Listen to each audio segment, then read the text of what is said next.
I spent my Saturday dragging home this colorful piece of old school machinery.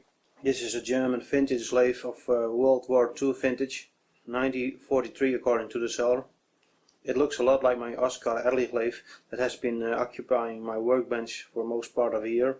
Unlike the Ehrlich, I do have the legs for this machine, but I'm not sure if I'll use them. They sure look nice, but waste a lot of space, and there's no chip pan. So let's have a look at this machine. I'll show you what I found so far. Let's start with the 4-speed tailstock. I don't think there's much wrong with this tailstock. Everything seems to work. It's empty too, but you could bore it out to MD3. There's quite a bit of meat on there. It has a cam lock mechanism, and that makes moving it around much easier. And it came with this nice 4-speed shifter knob. There's quite a bit of offset here, and that's a bit weird, but it might be nothing.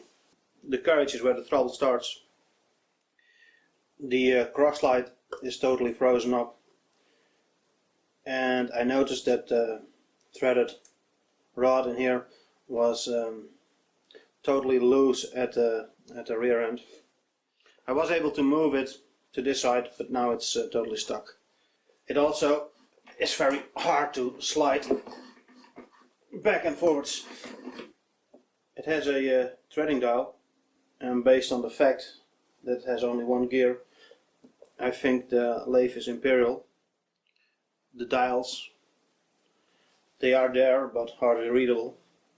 The saddle has the same locking mechanism as the Ehrlich, although on the Ehrlich it is missing. There's no locking mechanism on the cross side, whereas the Ehrlich has a very nice one. The tool holder is homemade, but I did find the original one in a box full of stuff. Here's a look at the apron. This ball handle is for moving the carriage manually, and I assume these are for the automatic feeds.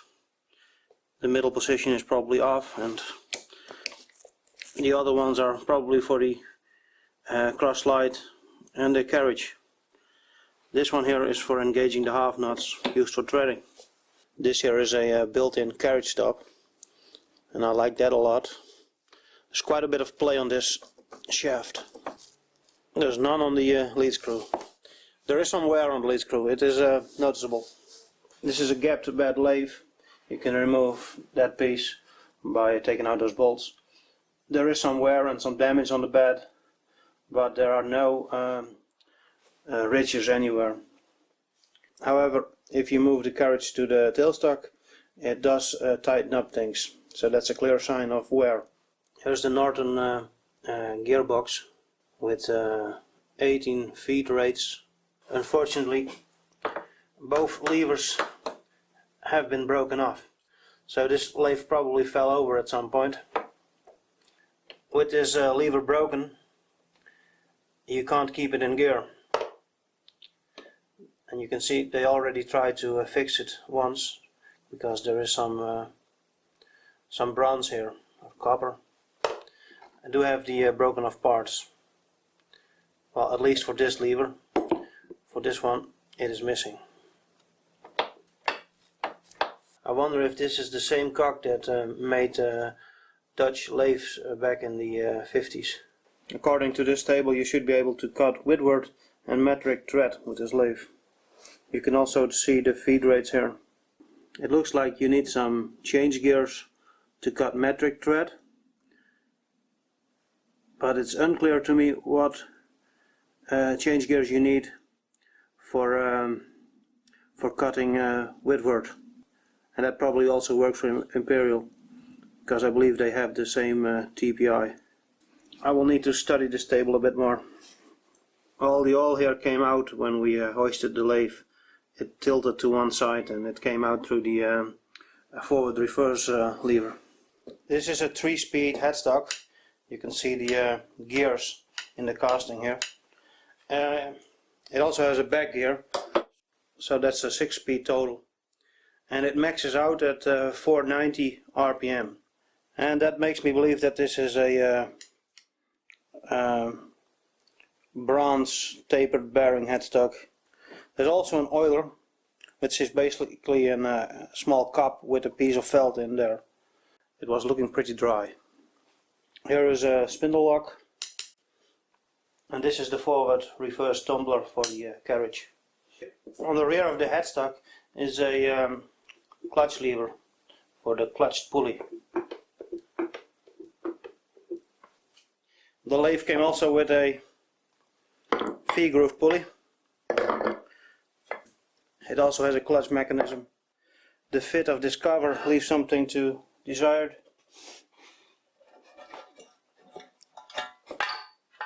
And here is the next major problem.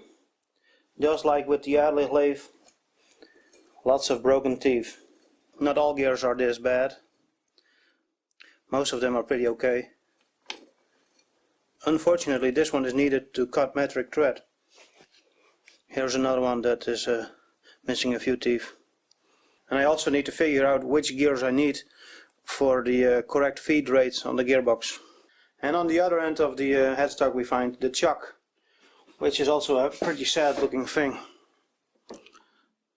It looks like the bolts were too long and they just added a knot. There's extra holes in the back plate and they have been grinding on it. No idea why.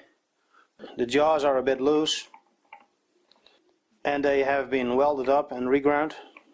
I'm also missing the outside jaws, and on top of that the chuck key is broken. Now I hear you thinking, I saw lots of chucks laying on that pallet, and you're right, but none of those fit this spindle. So there's at least 200 kilos worth of chucks, and they are worthless to me because none of them fits the lathe. This is a newer type of chuck. It fits a lathe with a tapered nose. This is an interesting one. It's a 4-jaw within a 3-jaw design. This is the only chuck with a back plate, which doesn't fit. This chuck here looks like the chuck that I refurbished, so I think it might be a 3-jaw within a 3-jaw design. And this here, it's the only chuck I've ever seen with a small Gitz oiler for some lubrication. And the last one over here is a little independent Cushman chuck. No extra jaws, no jaws whatsoever, no extra jaws required, no extra jaws. And there's a set of extra jaws that fits none of the chucks. And there's also another one over here. It's a basically a paperweight. Oh well, they're all paperweights. And here's a look at the motor. It's a single phase 1-horse unit. It's pretty old, maybe from the 50s. It's not the original motor because the plate it mounted to isn't original. The bracket underneath that plate seems to be original. If you go to lathe.co.uk and look up Fischer, there's a blue lathe there which has the motor mounted directly to the headstock on the location of where normally the clutch pulley would be. Probably not original, but I thought it was interesting. This motor has grease nipples for the bearings. I believe you need to turn those down, and that way you push a little grease into the bearing. I think it works that way, but don't believe everything I say. This is the steady rest that came with the machine, but it doesn't belong with the machine.